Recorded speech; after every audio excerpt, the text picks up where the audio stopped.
అమర్జీవి జలధార శంకుస్థాపనలో deputy CM Pawan Kalyan మాట్లాడుతున్నారు. ఇప్పుడు అలా చూద్దాం. అసలు ఎక్కడ కూడా మేము ఇన్ని వేల కోట్లు ఇస్తామంటే కేంద్ర ప్రభుత్వం చాలా గొప్పగా ఉంటాయి వాళ్ళ ఆలోచనలు. వాళ్ళు ఏం చెప్పారంటే ఎక్కడైతే రక్షిత మంచి రిజర్వాయర్ వాటర్ ఉందో దాని నుంచి మీరు లైన్లు తీసుకొని మీరు వీటికి డబ్బులు వీటికి మీరు ఇంటింటికి ఇవ్వండి, కనీసం ఇంటికి 55 లీటర్ల నీళ్ళు ఇవ్వండి తాగునీరు. ఇది వాళ్ళ ప్రోగ్రాం. కానీ వాళ్ళు ఏం చేశారంటే కొన్ని గ్రామాల్లో కొన్ని చోట్ల పైపులే కదా మేము ఇంటికి ఇంత ఇచ్చేసామని చెప్పి పైపులు ఇచ్చేశారు, నీళ్లు కనెక్షన్ లేవు, అర్రాకొరగా వదిలేశారు.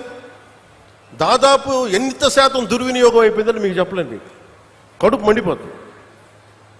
ఇవన్నీ చూసి ప్రధానమంత్రి గారి దగ్గర నుంచి ఏమొచ్చిందంటే జలశక్తి మినిస్టర్ నుంచి మేము ఎందుకు కంటిన్యూ చేయాలి ఇది,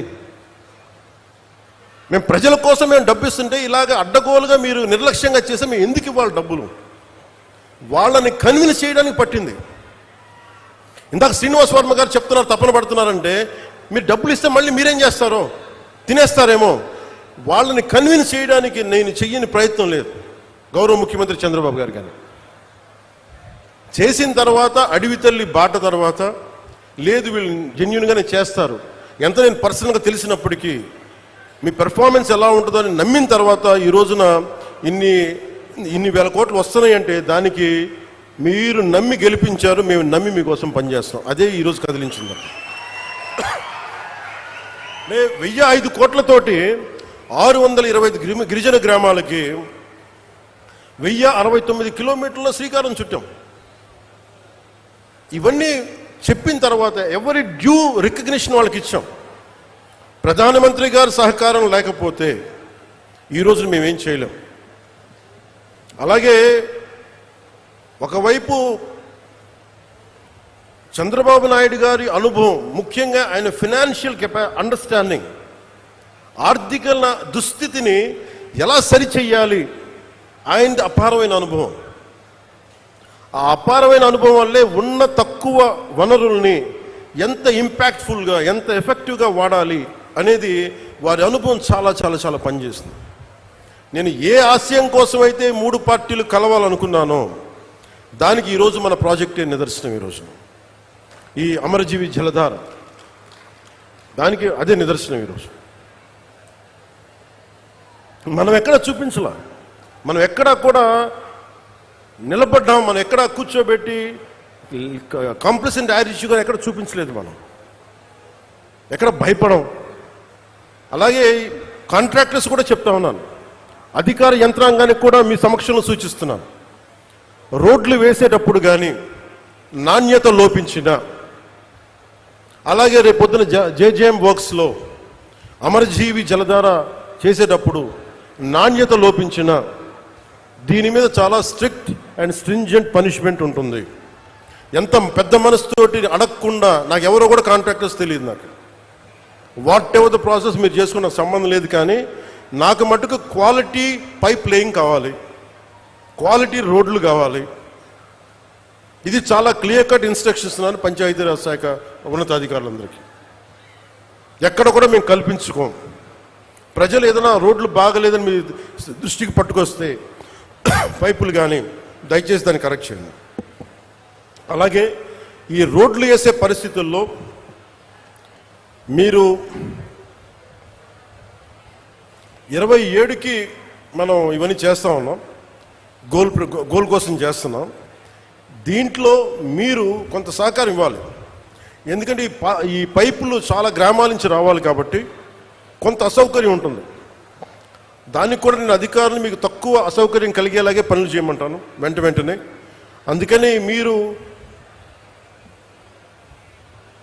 మీ చిన్నపాటి రోడ్లు ఏదైనా ఇబ్బంది ఉంటే ఈ ఎక్స్కవేషన్ వల్ల, ఈ పైపుల కోసం భూమి తవ్వకాల వల్ల కొంచెం ఇబ్బంది ఉంటే మనస్ఫూర్తిగా ఇది మన భవిష్యత్తు కోసం చేస్తున్న కార్యక్రమం కాబట్టి మీ అందరూ మనస్ఫూర్తిగా మమ్మల్ని సహకరించామని మనస్ఫూర్తిగా కోరుకుంటున్నాను.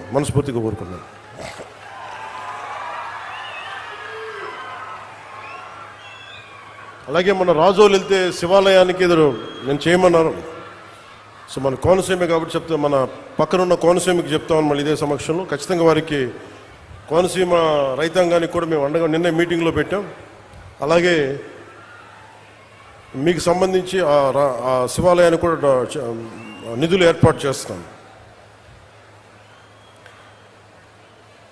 మన మనసు ఎంత మంచిది అంటే తెలుగు వాళ్ళ ఐక్యత, తెలుగు వాళ్ళ మనసు. నేను మొన్న కొండగట్టు ఆంజనేయ స్వామి నాకు అపారమైన నమ్మకం. తెలంగాణలో ఉన్న కరీంనగర్ కొండగట్టు ఆంజనేయ స్వామి మీద ఆయన పునర్జన్మనిచ్చిన వ్యక్తి. ఆయనకి అక్కడ దర్శనానికి వెళ్తే వారు అడిగింది, నాకు అక్కడ ఉన్న భక్తులు కానీ ఆలయ నిర్వాహకులు అందరూ అడిగింది, ఆంజనేయ స్వామి ఆలయంలో భక్తుల సౌకర్యార్థం 2000 మందికి సరిపడా దీక్ష విరమణ మండపం కావాలి. అక్కడ దీక్ష విరమించి వాళ్ళు టీటీడీకి వెళ్తారు, తిరుపతి దర్శనానికి వెళ్తారు, మీరు కొంత సహకారం ఇవ్వండి అంటే చాలా వెంటనే తీసుకున్నాను. దానికి వచ్చిన తర్వాత దాన్ని పర్స్యూ చేసిన తర్వాత ఈ రోజున గత 2 రోజుల క్రితం 96 గదుల సత్రం నిర్మాణానికి 35 కోట్ల 19 లక్షల వ్యయంతో టీటీడీ బోర్డు ఆమోదం తెలిపింది. దీనికి గౌరవ ముఖ్యమంత్రి శ్రీ నారా చంద్రబాబు నాయుడు గారికి, TTD chairman Shri BR Naidu గారికి, పాలక మండలి సభ్యులకి, అధికారులకి, అలాగే TTD executive officer Shri Anil Kumar Singhal గారికి, అడిషనల్ ఈవో శ్రీ వెంకయ్య చౌదరి గారికి, joint executive officer Shri Veerabrahmam గారికి, అలాగే ప్రతి ఈ ప్రాసెస్లో ఉన్న నిలబడిన టీటీడీ బోర్డు సభ్యులందరికీ, ప్రతి ఒక్కరికి, పాలనా మండలందరికీ పేరు పేరున నా మనస్ఫూర్తిగా నా హృదయపూర్వక ధన్యవాదాలు తెలియజేసుకున్నాను. అలాగే తెలంగాణలో ఉన్న భక్తులందరికీ కూడా మీరు దీక్ష విరమణ చేసిన తర్వాత తిరుమలకు వెళ్ళి వెంకటేశ్వర ఆలయం మీ దర్శనం మరింత సౌకర్యార్థంగా ఉండాలి మనస్ఫూర్తిగా కోరుకుంటూ. ఎందుకు అంటే ఇంకొకటి, కొంతమంది సామాజిక మాధ్యమాల్లో ఆంధ్ర డబ్బు మీకెందుకురా అని చెప్పి మాట్లాడుతూ ఉన్నారు. అది చాలా తప్పది. హైందవ ధర్మం ఎక్కడున్నా, భారతదేశం ఎక్కడున్నా, అది ఆంధ్ర ఇలా ప్రాంతీయతలు పట్టుకురాకండి. హైందవ ధర్మం ఎక్కడున్నా హైందవ ధర్మాన్ని కాపాడుకుంటుంది. అందుకని దయచేసి ఈ సూడో సెక్యులరిస్ట్ యాటిట్యూడ్ తోటో ఇలాంటి వితండవాదాలతోటి మీరు ఇంకా చెడగొట్టకండి. ప్రాంతాలతోటి, ప్రాంతీయతలతోటి, కులాలతోటి, భాషలతోటి ఇంకా దేశాన్ని నాశనం చేసి కూర్చోబెట్టారు. ఇంకా చాలు ఇలాంటి పిచ్చి మాటలను, ఇలాంటి వాదనలు ఆపి కొంచెం కన్స్ట్రక్టివ్గా ఆలోచించండి దయచేసి అందరూ. అలా మీ అందరికి కూడా ప్రత్యేకించి ధన్యవాదాలు తెలుపుకుంటూ, నాకున్న కోరిక ఒకటే, నేను పదే ఈ కూటమి స్థిరత్వం కోరుకుంటున్నాను. ఈ కూటమి స్థిరత్వం, నేను చాలా బలంగా ఉంటాను. పోలీసు కూడా నిన్న అధికారి సీఎం గారు కూడా చాలా సెలవు ఇచ్చారు. మీకు ప్రజలకి కష్టం కలిగితే ఏది కూడా సహించం. అలాగే మీరు కూడా ముఖ్యంగా యువతకి, నిన్న ఎస్పీ కాన్ఫరెన్స్లో లా అండ్ ఆర్డర్ టైంలో మీ గురించి ఒకటి వచ్చింది. ముఖ్యంగా బైకుల యువతకి 60% యాక్సిడెంట్స్, 100% యాక్సిడెంట్లో 60 నుంచి 70% బైక్స్ వల్లే జరుగుతున్నాయని. మీకు తల్లిదండ్రులు బైకులు ఇచ్చింది, మీరు జాగ్రత్తగా వెళ్ళాలని. దయచేసి నేను మీ అందరికీ గెడ్డం పట్టుకొని మరీ బతులాడుతాను. దయచేసి క్షేమంగా వెళ్ళండి ఇంటికి. పోతే ప్రాణాలు తిరిగిరావు. మీరు బాగుండాలని కదా మేము చేసేది. అందుకని అలాగే మా ఆడపడుచులకి, మా అక్క చెల్లెళ్ళకి, యువతులకి మీ గురించి ప్రత్యేకంగా మీకు ఎప్పుడు అండగా ఉంటాం. మీ కాళ్ళ మీద నిలబడగలిగేలా ఎంఎస్ఎంఈ పాక్స్ ఇవన్నీ వస్తూ ఉన్నాయి.